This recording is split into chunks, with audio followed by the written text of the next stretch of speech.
လမ်းမကြီးထက်မှာသမီးဖြစ်သူနဲ့အတူကားမောင်းလာတဲ့မိခင်ဖြစ်သူဟာမမျှော်လင့်ပဲပြားအုံတွေအများကြီးတင်ဆောင်လာတဲ့ကုန်တင်ကားကြီးတစ်စီးနဲ့တိုက်မိခဲ့ပါတယ်။ဒီမတော်တဆမှုကြောင့်ကုန်တင်ကားပေါ်ကပြားအုံတွေအားလုံးပြိုကျပျက်စီးသွားပြီး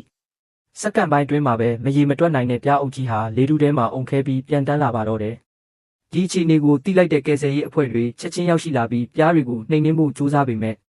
ပြားအုပ်ကြီးကအရန်များလုံးတာကြောင့်သူတို့ရဲ့ကာဗွန်ဒိုင်အောက်ဆိုက်ဓာတ်ငွေ့တွေတောင်ကုန်ဆုံးသွားခဲ့ပါတယ်။ပိုဆိုးတာကပြားတွေဟာမိခင်နဲ့သမီးရှိနေတဲ့ကားတဲ့အထိပါတိုးဝေးဝင်ရောက်လာခဲ့တာပါ။ကိုပြားဆက်တဲ့အရေးပေါ် operator ကသူတို့ကိုငြိမ်ငြိမ်လေးနေဖို့သတိပေးခဲ့ပေမဲ့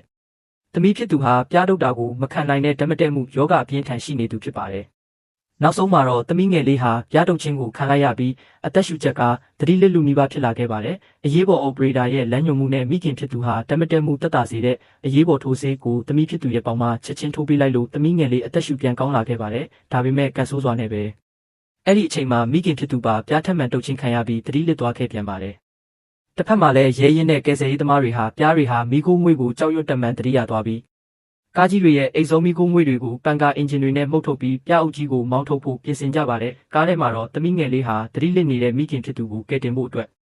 အသုံးပြုပြီးသားဖိုင်ပန်ဆေးထိုးပြုံကိုအတင်းရိုက်ခွဲပြီးကြန့်ရှိနေတဲ့ဆေးနှဲငယ်ကိုဆေးထိုးအပ်ထဲစုပ်ယူကာမိခင်ဖြစ်သူရဲ့ပေါင်ကိုရဲရဲဝံဝံထိုးပေးလိုက်ပါတော့တယ်။သမီးငယ်လေးရဲ့တတိရှိရှိလှုပ်ဆောင်မှုကြောင့်မိခင်ဖြစ်သူဟာအချိန်မီအသက်ရှူပြန်ပွင့်လာခဲ့ပြီး